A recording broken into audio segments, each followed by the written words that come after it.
Imagine a few years ago I told you you'll soon be able to play a Sony PS5 exclusive AAA game on a tablet. Would you believe me? Probably not.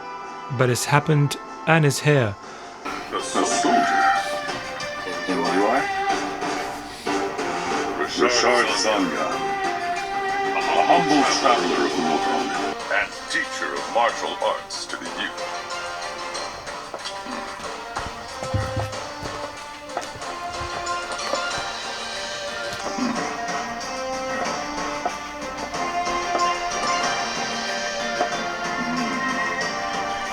Well-toned, but lacking mass. You need to bulk up. Who asked you? Who asked you? Final Fantasy VII Rebirth is out now on the Nintendo Switch 2, and you can also play it on the MSI Claw 8 AI+.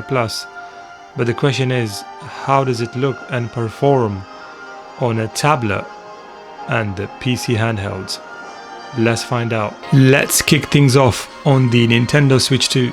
So this is the very beginning area of the game, and it looks very nice, much better than I expected. I mean, this is a PS5 exclusive game you are playing on a tablet, so my expectations were quite low, but it's looking so much better than expected. It is, however, 30 FPS, but it looks like it's a stable 30 FPS, which is very good news. Now let's see how it performs when there's a bit more action. So in this section there's going to be a bit of action, and we can see how it performs in intense scenes when there's a lot going on. It seems like the frame rate isn't dipping as much as I thought. It seems like a stable 30 FPS, which is very nice. So a very nice stable experience on the Nintendo Switch 2. It also has some really good haptic feedback, and overall the experience is much better than expected on the Nintendo Switch 2. The image quality, the resolution, you know, the overall performance of the game on the Nintendo Switch 2 is very playable. Let's see how it performs in the village. This is one of the hardest areas to run in the game, and I think in some areas in the game it does go down to maybe the high 20s, but most of the time it seems like 30 FPS, which is great because this is one of the hardest to run games I've ever played. This game was made for the PS5, so it wasn't even released on the PS4. So this is a PS5 game you are playing on a tablet. This thing is a tablet. Look at how thin it is, you know? The fact that it's got a nice kickstand, and you can place it on the table and take the Joy-Cons off. So this is, you know, a real advantage of the Switch 2, which no other handheld has. The fact that you can run a AAA Final Fantasy game, you know, that was made for the PS5 on a tablet is absolutely incredible. This is, you know, what a time to be alive. On the MSI Claw 8, as you guys can see, it's running at around 100 FPS in the same beginning section of the game. The Switch 2 was running around, well, a locked 30 FPS. But this one on the Claw 8 seems like it's running over 100 FPS. So on the Claw 8 you are getting more than triple the performance of the Switch 2. The image quality looks very similar to the Switch 2, maybe a bit sharper because I've applied tooth and claw sharpening, and I can see some artifacts, as you guys might be able to see in the video. There are some artifacts because this is an Intel handheld, but overall it's quite smooth. I mean, a PS5 exclusive game, you know, running double the FPS, well, almost double the FPS of what the PS5 can do is incredible. But as you guys can see, there are some artifacts every now and then. Let's see how it performs on the Claw 8 in a more intense scene with action. So as you guys can see, it's currently around 99 FPS, but let's see what happens to the FPS when there is action going on.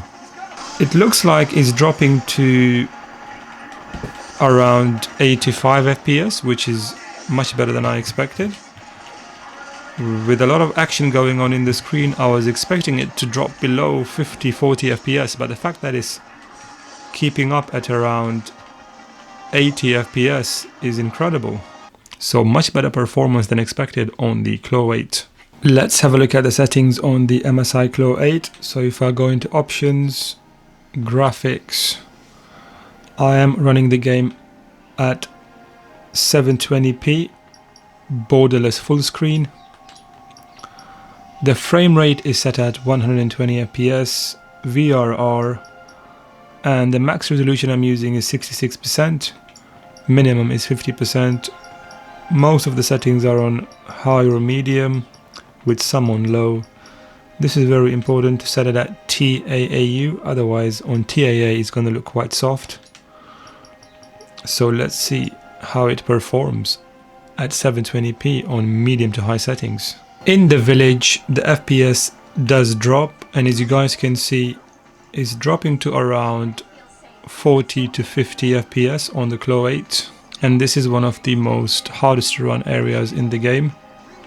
There's a lot of characters and a lot of, things going on in this open world area of the game.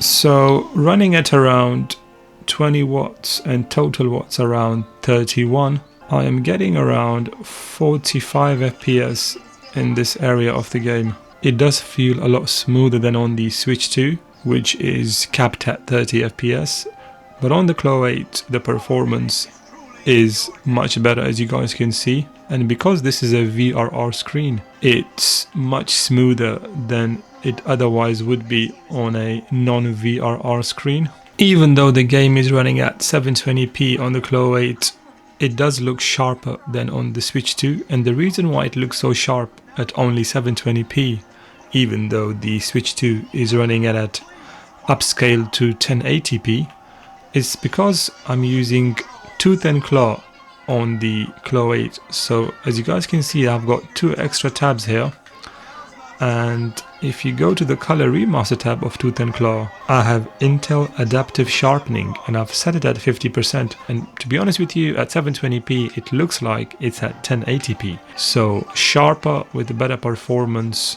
than on the Switch 2. So as you guys can see, the performance is very good on the Switch 2 and the Claw 8. Square Enix has done an amazing job of porting this game over to the Nintendo Switch 2.